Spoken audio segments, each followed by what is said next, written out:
بسم اللہ الرحمن الرحیم۔ لیث بن اسد فرماتے ہیں کہ حضرت عمر رضی اللہ تعالیٰ عنہ کے پاس ایک نوجوان لڑکا لایا گیا جو راستے پر مقتول پایا گیا تھا، تو حضرت عمر نے اس کے بارے میں سوال کیا اور بڑی کوشش فرمائی، لیکن کسی خبر پر واقف نہ ہو سکے۔ آپ کو یہ معاملہ تکلیف دے گزرا، پھر دعا فرمائی، اے اللہ مجھے اس کے قاتل پر کامیاب فرما۔ یہاں تک کہ جب سال پورا ہو گیا، اسی جگہ ایک چھوٹا بچہ پایا گیا، اس کو بھی حضرت کے سامنے پیش کیا گیا۔ آپ نے فرمایا، اب انشاءاللہ میں مقتول کے خون پر کامیاب ہو جاؤں گا، اور بچہ ایک عورت کے حوالے کر دیا اور فرمایا کہ اس کی نگہبانی کرو اور اس کا خرچہ مجھ سے لیتی رہو، اور یہ دیکھنا کہ کون تجھ سے یہ بچہ لیتا ہے، لہٰذا جب تو کسی عورت کو پائے کہ وہ اس کو چوم رہی ہے اور سینے سے لگا رہی ہے تو مجھے اس کی جگہ کے بارے میں بتا دینا۔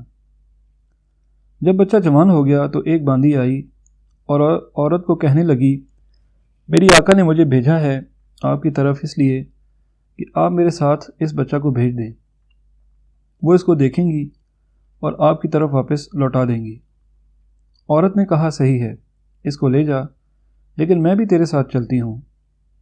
تو وہ غلام لڑکی اس بچے کو لے گئی اور عورت بھی ساتھ ساتھ تھی۔ جب وہ اپنی آقا کے پاس پہنچی تو اس نے بچے کو لیا اور چوما اور سینے سے لگایا، اور وہ آپ صلی اللہ علیہ وسلم کے اصحاب میں سے ایک انصاری صحابی کی بیٹی تھی۔ پرورش کرنے والی عورت نے یہ معاملہ دیکھا تو حضرت عمر رضی اللہ تعالیٰ عنہ کے پاس آئی اور آپ کو خبر دی۔ آپ نے تلوار اٹھائی، پھر اس عورت کے گھر کی طرف چل پڑے۔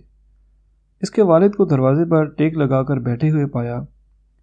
آپ نے اس سے دریافت فرمایا، اے فلاں، تیری فلاں بیٹی نے کیا کیا ہے؟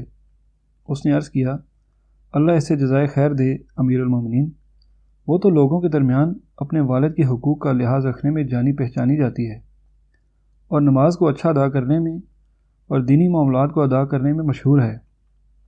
تو حضرت عمر نے فرمایا، میں اس کے پاس جانا چاہتا ہوں، میں اس کو خیر میں مزید رغبت دلاؤں گا اور اس پر ابھاروں گا۔ تو اس کے والد حضرت عمر کو اس کے پاس لے آئے، اور حضرت عمر نے حکم فرمایا کہ وہ اس کے پاس سے چلے جائیں، تو وہ نکل گئے، اور آپ اور وہ لڑکی گھر رہ گئے۔ پھر حضرت عمر نے تلوار نکالی اور فرمایا، سچ سچ بتا دے ورنہ تیری گردن اڑا دوں گا، اور واقعی آپ جو کہتے تھے کر گزرتے تھے۔ لڑکی نے عرض کیا کہ آپ نرمی سے کام لیجئے، میں آپ سے سچ سچ عرض کروں گی۔ تو سنیے، ایک بوڑھی عورت میرے پاس آتی جاتی تھی، تو میں نے اس کو ماں بنا لیا تھا، اور جو والدہ سلوک کرتی ہے وہ میرے ساتھ کرتی تھی، اور میں اس کی بیٹی بن گئی تھی۔ اس طرح کئی سال گزر گئے۔ پھر ایک مرتبہ وہ مجھے کہنے لگی، اے بیٹی، مجھے ایک سفر پر جانا پڑ گیا ہے، اور میری ایک بیٹی ہے ایسی جگہ کہ میں وہاں اس کے ضائع ہو جانے کا خوف کرتی ہوں، اور میں چاہتی ہوں کہ اس کو تیرے پاس چھوڑ جاؤں اپنے واپس آنے تک۔ جب کہ اس نے ارادہ کیا تھا وہ اپنے جوان لڑکے کا، تو اس کو لڑکیوں والا لباس پہنایا اور لڑکی کی صورت بنا دی اور میرے پاس لے آئی۔ مجھے شک بھی نہ ہوا اس کے لڑکی ہونے پر، لہٰذا وہ مجھے دیکھتا تھا جس طرح جو چیزیں لڑکی لڑکی کی دیکھتی ہے، اس طرح اس نے مجھے ایک دن غفلت میں پایا، اور میں سوئی ہوئی تھی، مجھے محسوس نہ ہوا، وہ مجھ پر غالب آ گیا اور مجھ سے صحبت کی۔ میں نے اپنا ہاتھ چاقو کی طرف کھینچا جو میرے پہلو میں تھا اور اسے قتل کر دیا۔ پھر میں نے حکم دیا اور اس کو اسی جگہ ڈال دیا گیا جہاں آپ نے دیکھا، اور میں اس کی وجہ سے اس کے بچے کے ساتھ حمل والی ہو گئی تھی۔ جب میں نے اس کو جانا تو اس کو بھی اس کے باپ کی جگہ ڈال دیا۔ اللہ کی قسم، یہی ہے ان دونوں کی خبر جو میں نے آپ کو ذکر کی۔ حضرت عمر نے فرمایا، تو نے سچ کہا۔